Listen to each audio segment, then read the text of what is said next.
बिस्मिल्लाहिर्रहमानिर्रहीम। अस्सलाम वालेकुम।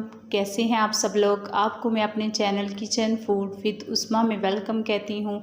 आज जो रेसिपी मैं आप लोगों के लिए लेकर आई हूँ वो बहुत ही कमाल की सिल्की स्मूथ कंडेंस्ड मिल्क की रेसिपी है। ये बाज़ार से भी कई गुना बेहतर घर में ही तैयार हो जाता है। आप लोग ज़रूर इस रेसिपी को ट्राई कीजिएगा। अल्हम्दुलिल्लाह बहुत ही कमाल की रेसिपी है। अगर आप मेरे चैनल पर नए हैं तो मेरे चैनल को लाइक शेयर और सब्सक्राइब करना मत भूलें और साथ ही साथ बेल आइकन को प्रेस करें ताकि मेरी हर आने वाली वीडियो का नोटिफिकेशन आपको फ्री में मिल सके।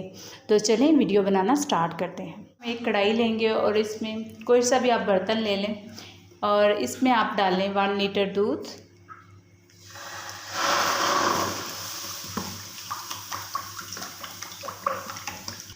लो फैट या फुल फैट कोई सा भी आप दूध ले सकते हैं। और इधर अब मैं इसमें जो चीज़ डालूँगी वो है चीनी। चीनी मेरे पास है 2 कप। ये भी हम इसके अंदर शामिल कर देंगे और अब अच्छे से इसको मिक्स कर लेंगे। दूध और चीनी को हम एक साथ ही पकाएंगे। हमने इसको लगातार पकाते जाना है। इसको हमने रिड्यूस करना है।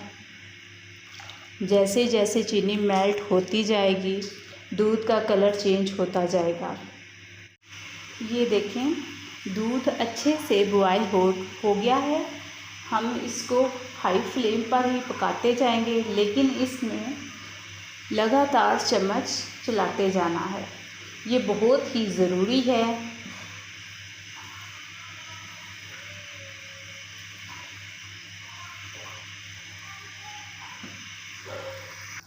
ये देखें इसके अंदर बबल्स आना शुरू हो गए हैं।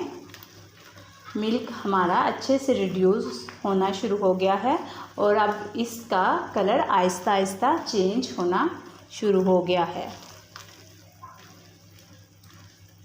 और अब हम इसको लगातार इसमें चम्मच चलाते जाएंगे। इसको लगातार ऐसे ही हम कुक करेंगे।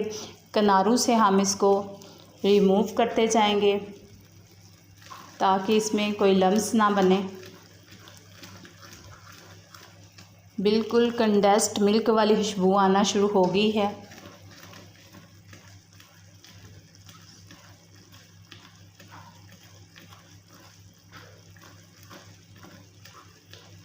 जैसे जैसे हम इसको कुक करते जाएंगे इसका कलर डार्क होता जाएगा। ये देखें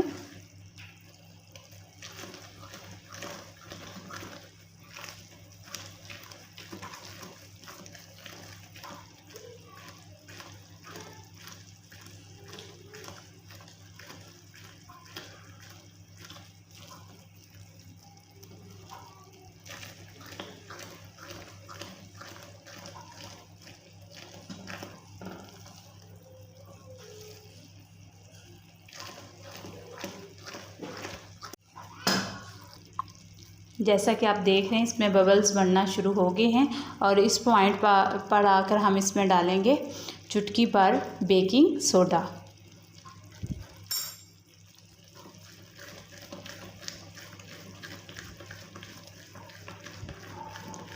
ये हमारा बहुत अच्छा सा क्रीमी फॉर्म में आ गया है। इधर इस पॉइंट पर आकर हमने इसमें चम्मच हिलाते जाना है लगातार।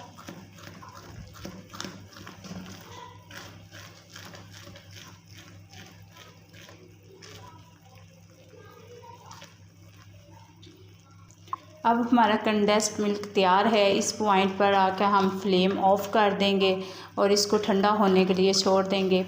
जैसे ही हमारा ठंडा हो जाएगा तो हम इसको डिश आउट करेंगे।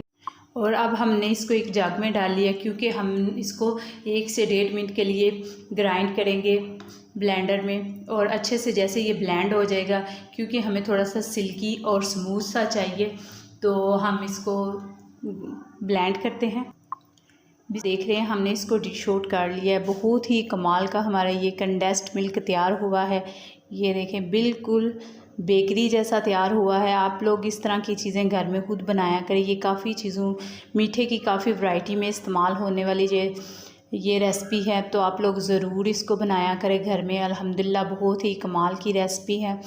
तो ये देखें बिल्कुल सिल्की और स्मूथ सा टेक्सचर है। ये कितनी अच्छी फॉर्म में ये हमारा ये कंडेंस्ड मिल्क तैयार हुआ है। आप लोग ज़रूर इस रेसिपी को ट्राई कीजिएगा। अगर आप लोगों को अच्छी लगी तो मुझे कमेंट्स बॉक्स में कमेंट ज़रूर कीजिएगा। अभी ये हमारा ठंडा होने के बाद बहुत थोड़ा सा थिक हो जाएगा, तो अभी ये थोड़ा सा गर्म है, मगर फिर भी देखें ये कितना अच्छा फॉर्म में तैयार हुआ है। तो आप लोग ज़रूर इसको ट्राई कीजिएगा और अपना फ़ीडबैक ज़रूर दीजिएगा। हमने इसमें बेकिंग पाउडर का इस्तेमाल किया। आप इसको 1 से 2 माह के लिए फ्रीज़ कर सकते हैं। ये बिल्कुल भी ख़राब नहीं होगा, चाहे इसे बाहर रखें चाहे फ्रीज़ करें, तो अल्हम्दुलिल्लाह ये बिल्कुल भी ख़राब नहीं होगा। तो आप लोग ज़रूर इसको बनाइएगा। आज की अच्छी बात, जब रोटियां 4 हों और खाने वाले 5 हों, तब सिर्फ माँ ही कहती है मुझे भूख नहीं। इसी बात और इख्तिताम के साथ आप लोगों से इजाज़त चाहते हैं। मिलेंगे नेक्स्ट नई वीडियो में। अल्लाह हाफिज़।